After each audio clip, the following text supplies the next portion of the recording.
Hello, Upsiders, and welcome to Upside with Mimi. If you're new here, allow me to introduce myself. My name is Mimmy-Amani-Xhala. Please follow me on Instagram. This is a young woman empowerment channel where I bring you topics to help you inspire your young self, growing up, being a lady, and being beautiful. So, this video is titled How to Make Your Differences slash Insecurities Work for You. Now, I must say this video was inspired by my hair. I looked at myself and I was like, oh my god, you've got guts, girl.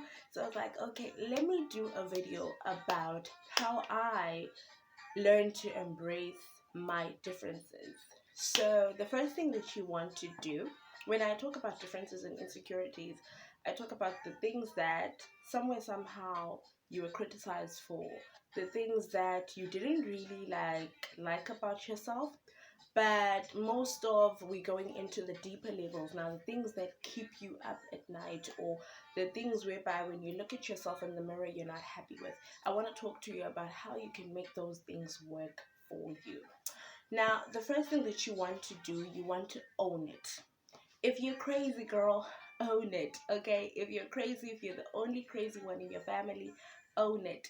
If you are somebody who comes from a disadvantaged home, you should own it. Whether you grew up without a father, whether you grew up with an abusive father, whatever, but own the things that affect you before other people own them.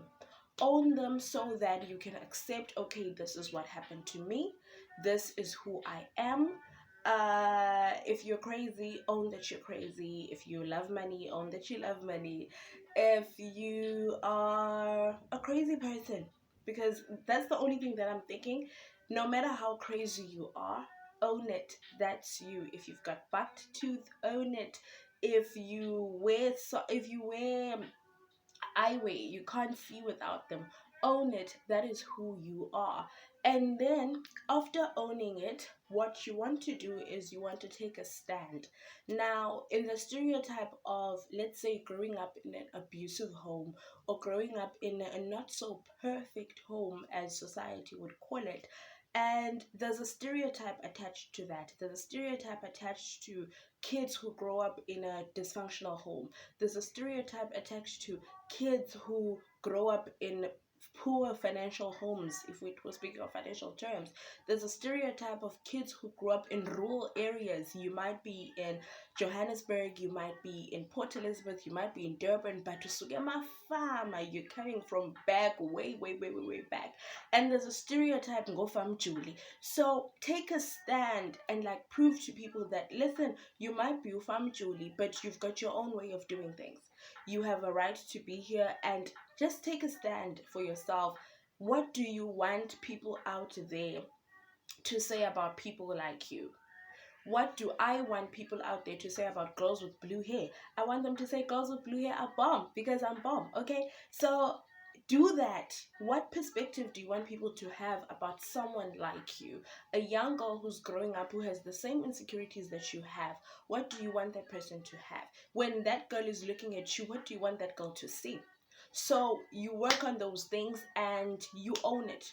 You own that you come from a different background than others, and owning it helps you to create that thing of okay, I know I come from a disadvantaged background, but you guess what? I'm gonna take a stand and I'm going to make sure that I become something in life. I'm gonna make sure that I uplift my community. I'm gonna make sure that I uplift my family. And you change the narrative of most kids who come from disadvantaged homes. They drop out. You change the narrative of crazy girls fall pregnant. You change the narrative. Be what you want to see out there. When people are judging you and they are saying, oh my god, that girl is this, that girl is that, change the narrative. What do you want people to know? If you don't like the things that are saying about you, change the narrative. Be that person to kind of sway and show something different. And then what you want to do after after owning it and changing the narrative, what you want to do now is to live in it. Live in it proudly and beautifully. And in this video, I'm sorry, but I have to shout out that lady. She owns her truth. And I'm not saying she's perfect, But I've been looking at her journey with HIV and AIDS. If you haven't checked her channel, please go and check her channel. I've been looking at her journey with her talking about HIV, HIV, and most of the people you'll be like, HIV has a stigma. Why would you do that? But she's living in it, and she wants someone who's growing up, who finds out that they're HIV positive in their later stage, to accept and live in it. So that's what you do. You live your truth. You let people know what to listen. This is me. I'm not gonna change. I've got blue hair. I've got pink hair. Like, I'm crazy. Okay, own